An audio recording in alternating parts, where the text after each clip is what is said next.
I am Araceli, a wealth advisor, real estate investor in the United States and Canada, and creator of Wealthy Women in Real Estate. Every week, I meet with Colette, a real estate broker and a real estate investor in Canada.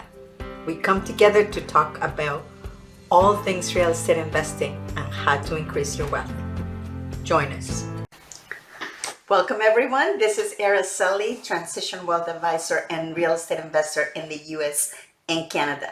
And before we get going, I wanted to remind you to please sign up for the YouTube channel so you can listen to more of this kind of information that we put together for you.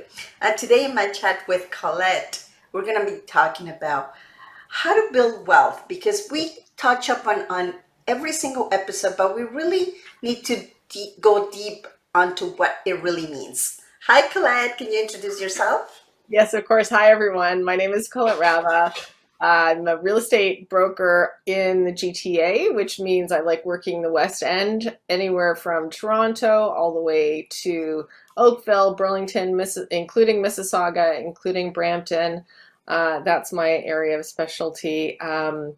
Araceli and I, you know how we love talking about real estate and investment property, but today it's all about you and your finances and what it means to have wealth, not just personal wealth, but generational wealth. So before the call, I said to Araceli, I just have this perfect little quote. I don't know who said it, but it goes something like, rich people plan for generations and poor people plan for Saturday night. So I'm sure I read that somewhere on the internet or whatever I was reading.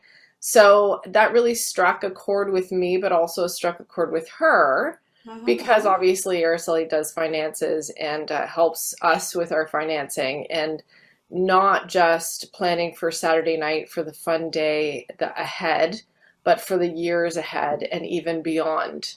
So we both think that's very, very important, whether or not you want to invest in real estate or something else. Yeah. We all need to do the hard work, right? Absolutely. And the thing is, that's exactly what it is, because now in this era, which everything is instant gratification, we get everything, fast. We have a credit card that allows us to buy something that we might not be able to afford, thinking that we can. So that's one of the things that I wanted to talk to you about it is how I came about knowing finances, because as you know, I have an engineering degree, which, you have to go to university. So I'm an educated person, but I was never, Taught what to do with my money. And it Right. doesn't matter what your profession is, whether you went to university or not, you have a way to make a living.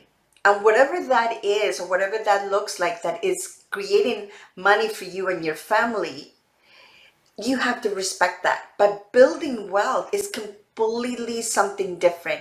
And of course, if you're going to build something, you want to know what that is. So the Right. first thing that I want to tell you about it is, what does it mean to build wealth?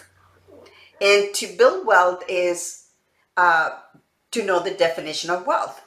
And wealth is basically the number of months, and this is actually not in money, it's not about an amount, but it is measured in time. Well, and can I just say something too? When we Yeah, talk about wealth, it's not exactly what you said. It's not about money, but it's also about love and relationships and what else we have to enrich our lives. I think that across the board, these things that we're going to talk about today can be used or utilized in all of these departments, not just about building money, building, yeah, absolutely. So when we say personal wealth, yeah, of course we mean, hard assets, but also you have to look at your life in a bigger picture to say, do I have the relationships I want? Do I have the connections I want?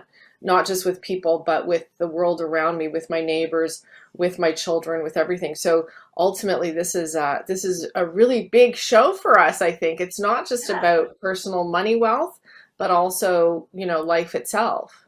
Correct. But because we're talking about finances, if you want to know how to define wealth, it is in time. And basically, it is the number of months that you can continue to have the same lifestyle that you have today, if your money were going to stop today. So that means you're not Your making income. any money. It's your So income. it's Yeah. any income that you have, right, coming Right. in will stop today. Whatever you have right now accumulated, how many months can you go and live exactly the same lifestyle that you have today? You know, the same car, the same insurance, the same house, all of that would not stop. So that's how you measure wealth. So the more assets, hard assets or otherwise assets that you have, that they will continue to provide that lifestyle for you, that's how it is. And let me tell you how I came about when I started looking into building wealth. I read the book Rich Dad, Poor Dad, which is very famous. And if you haven't heard of it or if you haven't read it, please do so. And there's basically three concepts. And the first time that I read the book, I really didn't agree with it. I'm telling you, I did not, because it was not ingrained in me. It was not something that I even consider, to be honest, Well, right? I think a lot of it is also how we grow up. So being in that, unfortunately or fortunately, it's not saying that, you have to do what your parents have taught you, but it's also you can learn from their mistakes too and what they have done wrong. But it takes a mature person. Yeah, we don't expect your, kids to actually start doing financing, which they should, and they should be taught in school, to go back to your point. But really, that's our society, and we have to take charge of our own finances and our own children to explain this to them. Yeah, that's right. And basically, I'm going to go very fast to kind of go to the core of what I learned in this book. And there's basically three things in order for you to become rich and build wealth, right? Okay. So the first one is pay yourself first. And this is simple, but most people, and I didn't agree with it, because the reason is because we all have bills to pay.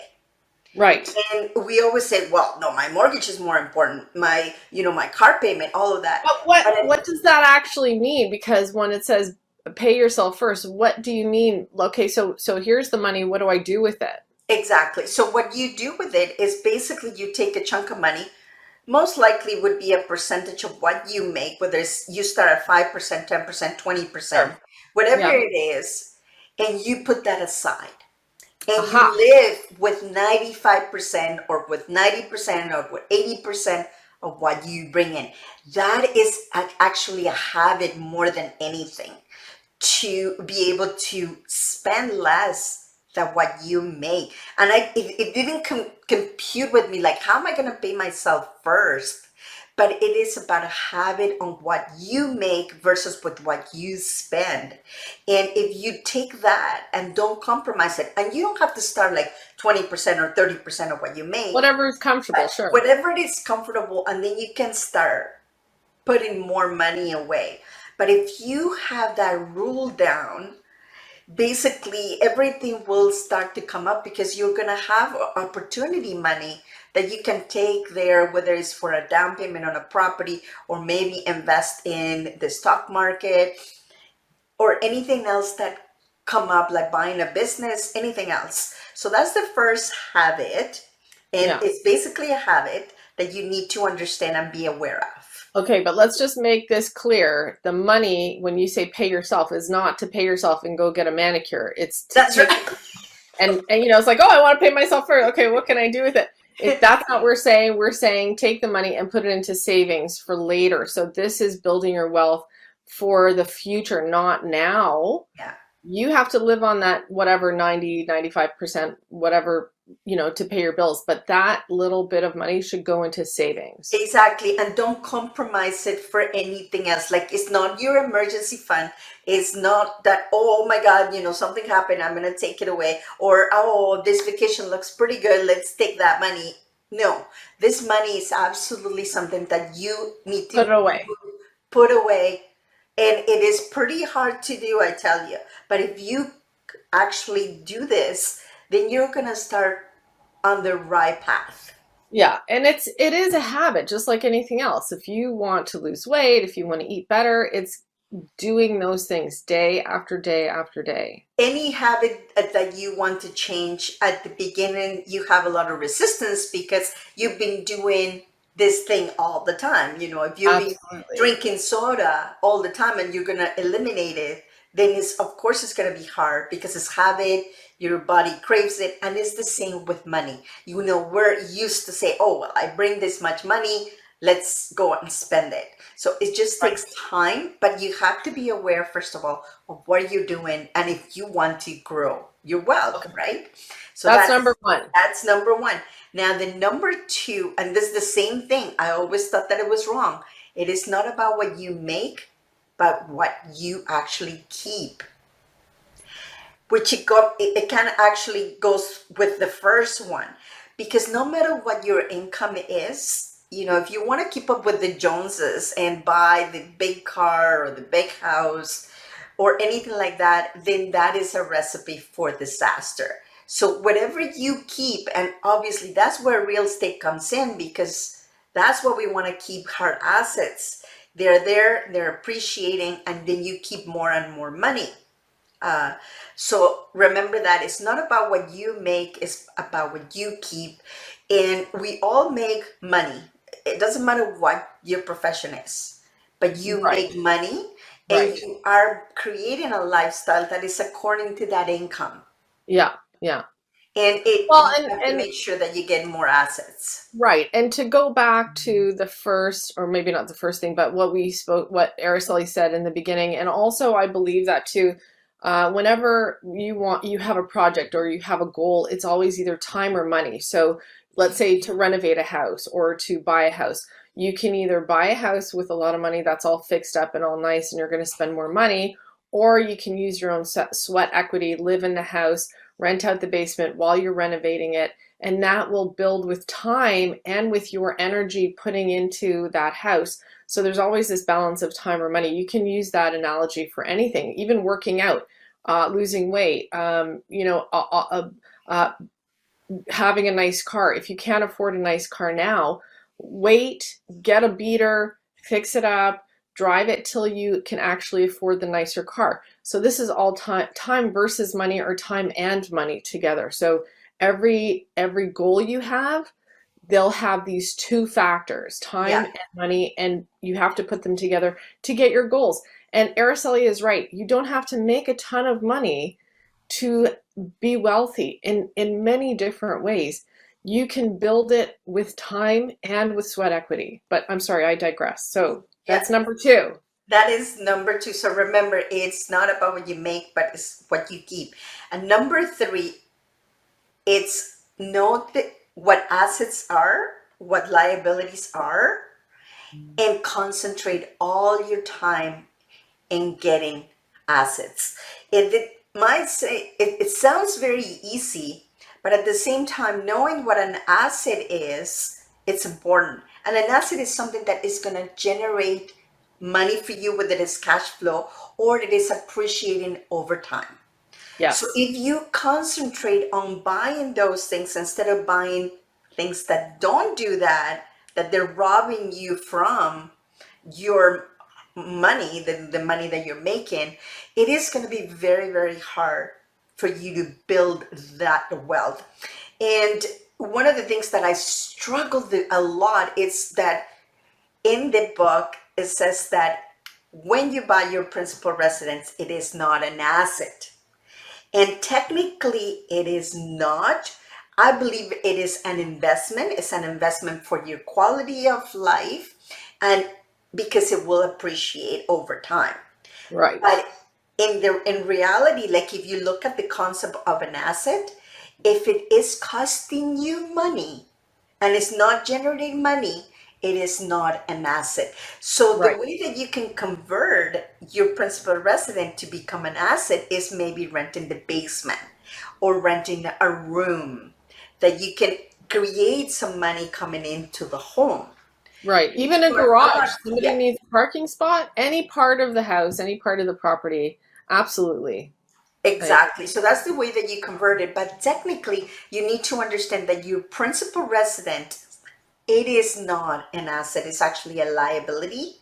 in Yeah, terms of I struggled financial. with that too when I read the book. I know. Yeah, I was like, oh, what an interesting concept. But it's true because it does. It, when you calculate the taxes and all the maintenance and everything else that you need to do around your house, you don't make any money from it. And then to say, okay, I'm going to sell it in how many years, is it actually going to become an asset? Because as you know, the GTA market has climbed so much over the last few Yep. years. Things have slowed down. Now, is it somebody who bought last year and they think that they're going to make it this year and make money? Might not happen. So Exactly. that, yeah, that's very important to look at the house, your principal residence that Yeah. way. And the thing is, the principal residence, even if you made money over time, because let's say you stay there 10, 15 years and now you're ready to sell it, you're going to be buying at a high price and you have to buy something because you have to live somewhere. Absolutely. Right. So we all have to live somewhere. And that's why we really think about buying another property that is generating some cash flow for you, that is paying for some of your expenses in your principal residence. That would be Right. the ideal, right? Because now, even though it's costing you and it's appreciating, which is an asset in that regards, that is appreciating, but it's not costing you your cash flow every year. Exactly. Right. And as I said, the one thing that you could do if you are a new investor is probably buy a multifamily property that has two, three units, and you live in one of them. So that means you have an asset. So that property is generating some income. You might be living there for free, which is, the biggest bill for everybody. Absolutely. The That's biggest wonderful. bill that now, at least here in the GTA, people are spending between 40 to 50% of their actual income coming in to go for housing, whether Oh, you're yeah. renting or you are paying your mortgage and all the bills that go with it. So, Right, right. Yeah, and there's always that extra expensive things breaking down in a house. You don't know what other expenses are. So if you think, okay, I just have to cover my mortgage, that's it. No, you have utilities, no. you have expenses, you have things happening to the property, you have the city asking you for money because of this and that and the other. So there's always something coming. They all have their hands in your pocket. Yeah. So if you can get some rental income out of your primary residence, fantastic. Yeah, that would be the best thing. So just to summarize, and these things, they seem very, very simple, but when you really are aware of it and implement these things, it's not as simple. You need to have some help. You Try need to a get, plan. yeah, you need a plan exactly to put it in place. If you're having a hard time with it, please let me know. I'll be happy to help you with it. So just remember. So the first one is pay yourself So, first. yeah. Pay yourself first. The second is not about what you make, but what you keep. And the third one is know what assets and liabilities are, what the difference is, and concentrate on getting assets. So that's basically the summary for today. I hope that you can take something to heart, even if you can't not implement everything. Just be aware of it and say, how can I start doing it? I think the attitude to build wealth is the most important thing, that you really commit to it. That's what we want to bring you. And of course, we believe that real estate is one of the best things that you could do to create that wealth and increase it. So, Right. And honestly, having a plan, if you just write things down and say, okay, I'm going to try this, even if you do it for 30 days to start, yeah. see what you can do with your paycheck, see how much you can put away, see what makes you comfortable. And I think even talking about COVID and how it was really rough on a lot of people, Mhm. we had that option to not go out and to not get takeout and not go to the movies and spend all of our income on these things that they're forgotten. And it's one of those things that it's actually a blessing, I think, where we could step back and say, okay, we don't have to go out every night. We don't have to go to a restaurant. We can save a little bit of money and to follow those things and to go back into that system Mhm. of saving. And that's the thing that will help you in the end. How many people have bought during COVID because they saved that much money? Yeah. So there's lots of ways you can save money. And honestly, if you need a plan, call Araceli. She'll help you put something together that you can manage. Don't be scared. Yeah. She can make it quite simple for you, put you on the right path, and you will thank her later. That's what we want. So just continue to listen to things that can motivate you and that make you do that. But it is just about your attitude. Do you really want to build wealth? Right. That is basically the thing that you need to answer in order for you to get motivated to make those changes. You can do it! Yay! Yes, of course you can do it. Yeah, you I'm can do rooting it. for you. That's awesome. Well, thank you, Colette, for this, and we will see you in the next one. Thanks for joining us, everyone. Thank you for being here on the show. Please remember to subscribe and hit the notification bell to get notified when there are more shows available. And if you would like to have more information on how to start investing in real estate, please visit my website at www.aracelihernandez.com. Thank you.